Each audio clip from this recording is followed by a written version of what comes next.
Weirdo gang. I'm back with another reaction. We got 10 times Lil Jeff killed people on camera. It's crazy. Ain't gonna lie, Lil Jeff. Big dream. Hey. Go. Class start next week. You gotta at least have two bodies though. Hear that? That's not just rap talk. That was Lil Jeff, live and unfiltered, setting the entrance requirements for his so-called killing school. From openly bragging about bodies in his diss track FTO to mocking fallen rivals with zero remorse, his reputation as one of the most ruthless figures in the streets only grew. This was a man who turned violence into entertainment, laughing about real-life murders on Instagram like it was just another joke. And if that wasn't enough, he took it a step further, gunning down 2 high schools. Hey. You know how mad you gotta be to catch 10 bodies? You gotta be mad as fuck. You gotta be on some. I'm sick of it. Students and still finding a way to joke about it online. Cold-blooded, unfiltered, absolutely savage. These are Lil Jeff's most savage moments. Murders. Lil Gutta in a targeted hit.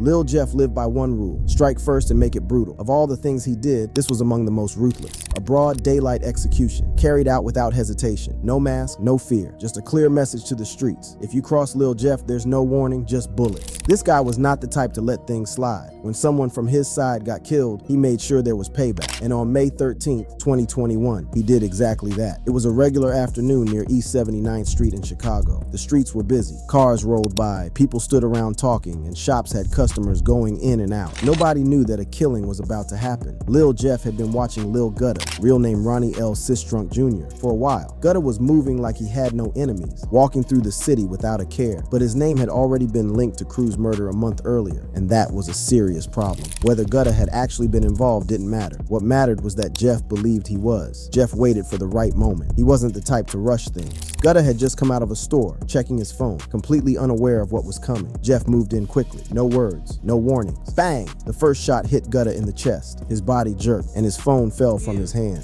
Before he could react, they really got this shit on camera. Hold on, nigga. Another shot, then another, each one meant to make sure he wasn't getting back up. People screamed, some ducked, others ran. Jeff didn't stick around. He walked off, blending into the crowd like nothing had happened. By the time police arrived, Gutta was already dead. Witnesses had seen what happened, but I ain't gonna lie to you. Killing the nigga, just gunning the nigga down till he just died, like right here on the murder, DOA type shit. Well, you're evil. I don't even think. You gotta not have a conscience at that point. You gotta not have a conscience at that point. No one was willing to talk. The streets knew who was responsible, but no one wanted to be next. A daytime hit was already a moment that had the streets whispering. It be like that. Everybody know in the hood what's going on. Nigga like, nah, boy. I'm not saying nothing about that shit. But Jeff didn't just stop there. He took his savagery to the mic and turned 7 bodies into lyrics. Boasts about killing 7 people in FTO.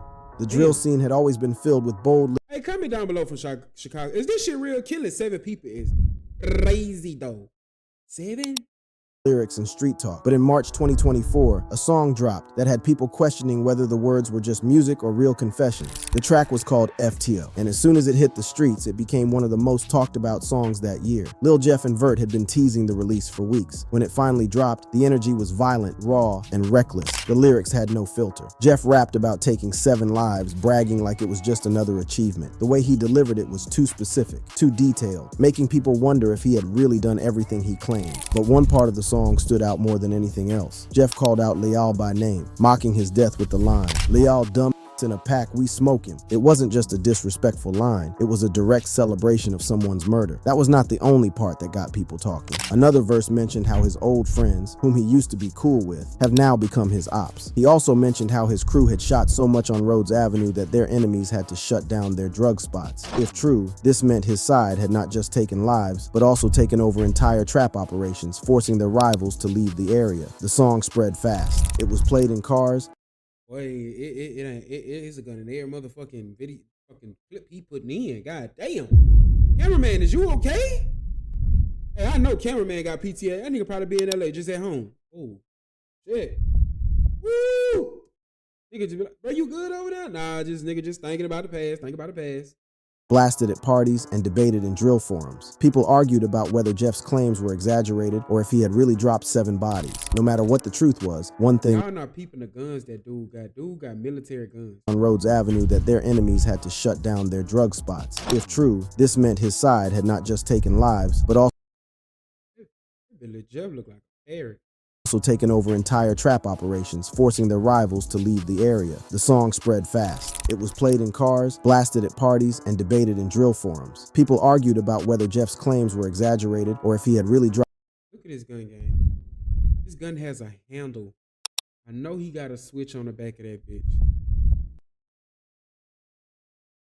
Dropped 7 bodies. No matter what the truth was, one thing was clear. Jeff had no fear of what he said or who heard it. His reputation for self-snitching was already growing, but FTO took it to another level. Now, was Jeff exaggerating his numbers, or was he really keeping score? That question didn't last long. Shit, he did. He had to not be lying. Ain't no nigga finna come after no nigga who only got 2 bodies. You probably can live with 2 bodies because nigga can forgive you, you know, once everybody from the gang gone. But you got 7? Oh yeah, nigga need that soul. The devil gonna be like, I need that nigga that crazy. I like him. Because his next moment made it clear that when Jeff rapped about murder, it wasn't fiction. Gets revenge for Z-Money by killing Lil Pooh. Lil Jeff had been waiting for the right time, and when the moment came, he made sure it was merciless. Z-Money's death had left a wound that only blood could close, and in March 2023, Jeff set his sights on Lil Pooh. Pooh, real name Pierre Boozer Jr., had been moving around. Like nothing had changed. He still showed up in familiar places, still laughed with his people, still acted as if his name wasn't being whispered in the streets. But Jeff had already decided that Pooh wasn't going to see the summer. The plan was set in motion days before. Jeff didn't move sloppy. He didn't just roll up and start shooting. Instead, he let Pooh's own routine work against him. He sent word through mutuals, spreading talk that a certain block was safe again, knowing Pooh would hear it. Pooh took the bait, showing up like nothing was wrong. That night, the trap was set. Pooh pulled into the driveway of his home, the place he always returned to after a long day. He stepped out of his car, nodding at someone he recognized. The night was quiet, with only the distant hum of the city in the background. Everything seemed normal. Then the lights in the lot flickered. A small moment, barely noticeable. But in that second of distraction, a figure moved out of the shadows. The first shot hit Pooh's leg. He dropped to the ground, grabbing his knee, trying to crawl toward his home. He didn't make it. More shots followed, fast and unrelenting. The last one hit him in the back of the head, leaving him face down on the pavement. A car engine roared, tires screeched, and the shooter was gone. Witnesses stood frozen, and when the police arrived, nobody had seen a thing, but the streets knew. A year later, Jeff made sure the message was clear when he left a comment on an Instagram post about Pooh, confirming the motive. Disrespecting Z-Money came with consequences. Then came the leaked song, days before Jeff's own death. He rapped about hiding in the grass, waiting to strike, describing the exact way Pooh had been caught. After taking out Lil Pooh, most would have laid low, but Jeff, he wasn't done proving himself. His next moment came fast, and this time bullets were flying from a moving car. Orders a drive-by on Black. Lil Jeff had made a lot of enemies, and when things got serious, he did not hesitate to remove them. In March 2022, the streets started buzzing about a drive-by shooting in Chatham. The target was Roger Lewis, known as Black, a 33-year-old OG who had been well respected in his area. Black had been standing outside his house that evening. He was talking with someone, not paying attention to the street, unaware that a car had been rolling by slowly. The people inside were watching him closely, waiting for the right moment. The driver kept steady, and the backseat window was slightly open. As the car crept closer, there was a brief pause. Then the sound of rapid gunfire filled the air. Black barely had time to react. He tried to turn, but bullets had already ripped through him. His body dropped near the sidewalk as the car sped off, disappearing down the street before anyone could get a good look at it. The neighborhood fell silent for a moment. A few people ducked inside their houses. Others peeked out, already knowing there was nothing they could do. By the time the police arrived, Black was gone. A month later, a man named Trayvon Dix was arrested in connection to the shooting. But even after his arrest, people kept talking. Many believed Jeff had ordered the hit. The tension between his crew and Black's people had been getting worse, and this felt like a move to settle things. Jeff never addressed the rumors, but he did what he always did. He let his music do the talking. A few weeks later, he dropped a song with lyrics that made people wonder. He mentioned how some older guys think they run things until they get caught standing outside at the wrong time. A drive-by was already a wild moment, but Jeff had a habit of Damn, so it really ain't no such thing as OGs in Chicago. All that shit out. You run what? What you run? Who you run? Oh, yeah. It'd be your last time saying this shit. Know that. outdoing himself. When 2 bodies dropped on the same night, the streets knew. This wasn't just war, it was domination. Orchestrates a double murder. Lil Jeff had been involved in a lot of street violence, but November 1st, 2023 stood out as one of his most ruthless moments. Two people lost their lives that night in what many believed was a planned execution. The targets were Denardo Buford, known as Lil Deuce, and Desiree McGee, known as D-Money. The two friends had been sitting in a parked car on South Dorchester Avenue, probably thinking it was just another night. They might have been talking, scrolling through their phones, or just passing time. They had no idea they were being watched. A black SUV had been circling the area. It passed by once, then again, moving slowly. No one inside the car made any sudden moves. They were waiting for the right moment. Then it happened. The SUV stopped a few feet away. The doors swung open, and before anyone could react, gunmen stepped out and opened fire. Glass shattered. Bullets ripped through metal and flesh. Little Deuce and D-Money never had a chance to escape. The attack was over in seconds, but the damage was done. By the time the shooters got back into the SUV and sped off, both victims were critically wounded. They were rushed to the University of Chicago Medical Center, but it was too late. Neither of them survived. The police arrived quickly, finding multiple shell casings scattered around the scene. But as always, no one was willing to talk. The case remained open, and no charges were ever filed against Jeff. Still, the streets had their own way of confirming things. In March 2024, Jeff posted a cryptic Instagram story. It was simple, just a few emojis, but people knew what it meant. The message seemed to be a list of names, and one of them was clearly linked to D-Money's murder. You'd think after a double murder, Jeff would want to keep quiet, but no. His next moment was in the studio, rapping about his victims with details only the killer could know. Admits to murder in his song, Ah. By early 2024, Lil Jeff's name was already tied to countless street rumors. But when he dropped Ah in February, the conversation took a turn. It wasn't just another drill track full of threats and tough talk. This one felt like a confession. The beat was dark, the flow was aggressive, but it was the lyrics that made people stop and listen. In one chilling line, Jeff described a victim screaming before taking his last breath. The way he rapped it, like he was reliving the moment, made people immediately connect it to the murders of Monty and Lil Rob. For those who remembered how the two were killed, the details were too accurate to ignore. Monty had been left gasping for air on the sidewalk, and Lil Rob's final moments were eerily similar to what Jeff was rapping about. Within hours of its release, the internet caught fire. Reddit threads were filled with people breaking down the lyrics and matching them to real-life events. Drill forums argued over whether Jeff was bragging or setting himself up for trouble. Some fans defended him, saying he was just telling a story, but others believed he had done what many rappers before him had been accused of, self-snitching in the booth. This wasn't the first time Jeff had been suspected of putting real murders into his songs, but Ah took things to another level. It wasn't just about who got hit or where it happened. This time, it was about how they died, what they said in their last seconds, and how Jeff felt watching it happen. He never responded to the accusations. He never clarified the meaning, but he didn't have to. The damage was already done. Rapping about bodies is one thing, but saying it live, that's a moment only someone who truly doesn't fear death would create. And Jeff, he laughed while updating his body count. Updates his body count to 10 on Instagram Live.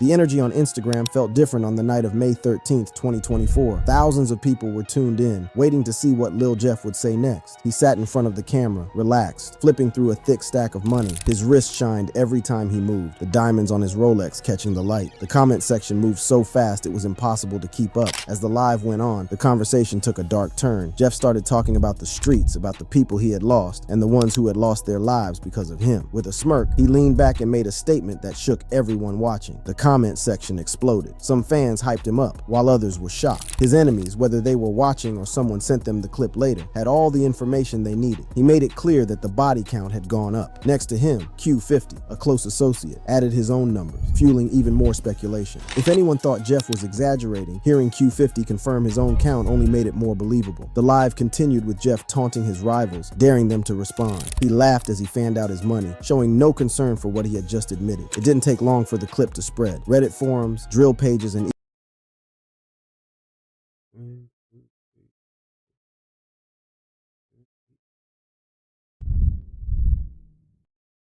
Go fuck with my brother, man. Do the math. So you know.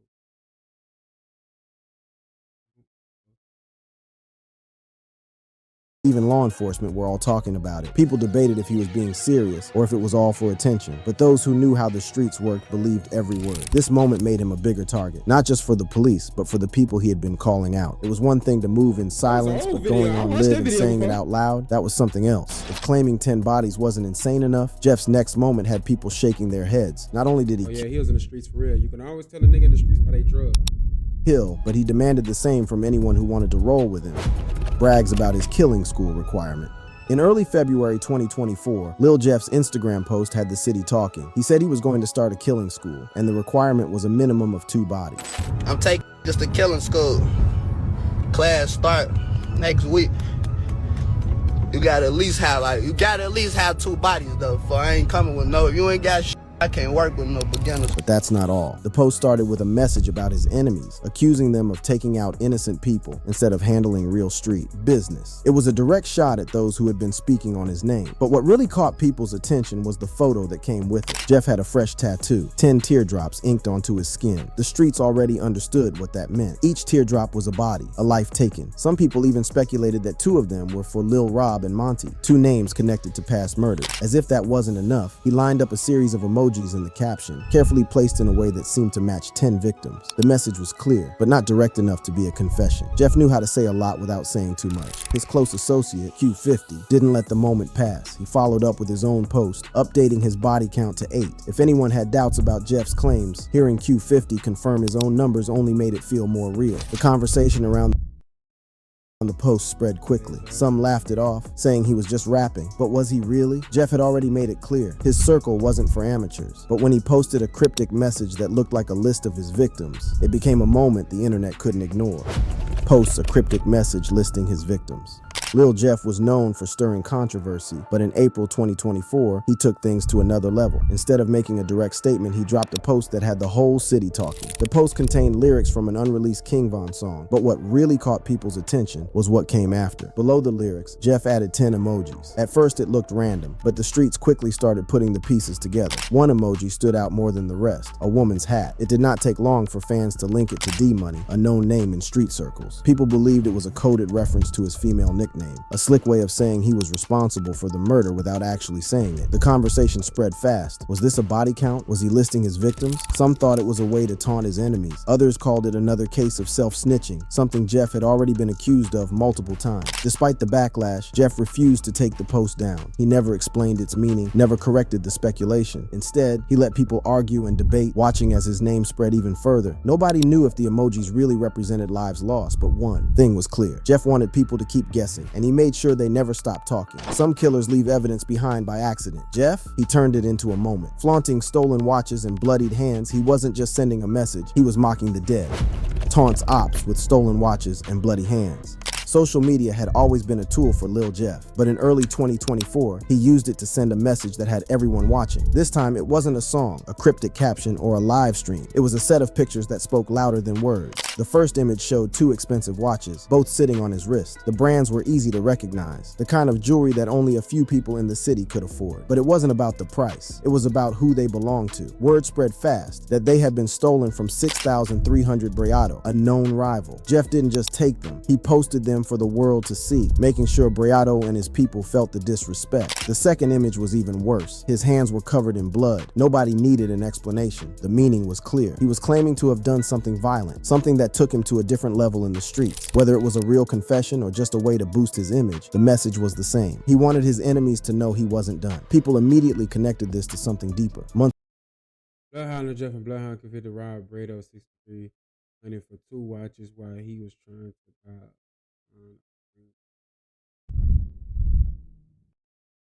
Earlier, Jeff had been robbed by BKN members, an incident that had been laughed about on social media. Some saw this as his way of getting revenge, letting them know he had taken something back. Nigga just putting AI in his pictures fueled the fire between him and his rivals. Bro, look at that dread on this nigga head. Oh my. Did this to something deeper. Months earlier, Jeff had been robbed by BKN members, an incident that had been laughed about on social media. Some saw this as his way of getting revenge, letting them know he had taken something back. The pictures fueled the fire Look at this nigga dread. Between him and his rivals, making it clear that the situation was far from over. It wasn't just about the stolen watches, it was about power, and Jeff wanted everyone to know he was still in control. If there was ever a moment that showed Jeff was living without limits, it was this. Sniffing perks on camera, slurring words, laughing about murder. He wasn't hiding anything anymore. Sniffs Percocet during an interview, Lil Jeff had built a reputation for being reckless, both in the streets and in the way he carried himself in public. He had been known to brag about his crimes, taunt his enemies online, and show no fear of consequences. But in May 2024, he took things even further during an interview that left people wondering if he had completely lost control. He was sitting across from DJ U, a well-known interviewer in the drill DJ used to need to pick his fucking beard out. scene. The cameras were rolling and thousands of people were tuned in, waiting to hear what he had to say. At first, the conversation was normal. He talked about his music, his street life, and his growing influence. But as the interview went on, his energy shifted. In the middle of answering a question, Jeff reached into his pocket, pulled out a crushed up Percocet, and sniffed it right in front of the camera. The room went quiet for a second. Even DJ U, who had seen plenty of wild interviews, looked caught off guard. Jeff leaned back and laughed. Q50, sitting beside him, chuckled as well, hyping up the moment. Jeff then compared himself to Tony Montana, the infamous drug lord from Scarface, as if he was living out a scene from the movie. As the interview continued, his words started to slur. He mumbled about his body count, joking about the people he had allegedly killed. Some thought he was putting on an act, but others saw it as a sign that he was spiraling out of control. When the clip hit social media, it spread fast. Some fans hyped him up, but many criticized him, saying he had taken things too far. The moment became another example of Jeff's reckless and unpredictable nature. Jeff had already given the world plenty of disturbing moments, but this, laughing about 2 murdered high schoolers, this was proof. He wasn't just reckless, he was heartless. Jokes about killing 2 high school students. I wonder what drove Lil Jeff to this, like, person. Like, what happened? Do anybody know what happened to him to become this fucking person? Was he sniffing a perk on camera in the interview that you know everybody gonna see? Yeah, he was like that. Jeff had always been known for mocking his enemies, but in February 2024, he crossed a line that even his own fans found disturbing. 2 teenagers had been shot and killed near Washington in the loot, and while their families mourned, Jeff used the moment to entertain himself. The victims, 17-year-old Monterio Williams and 16-year-old Robert Boston, were still being talked and killed near Washington in the loot, and while their families mourned, Jeff used the moment to entertain himself. The victims,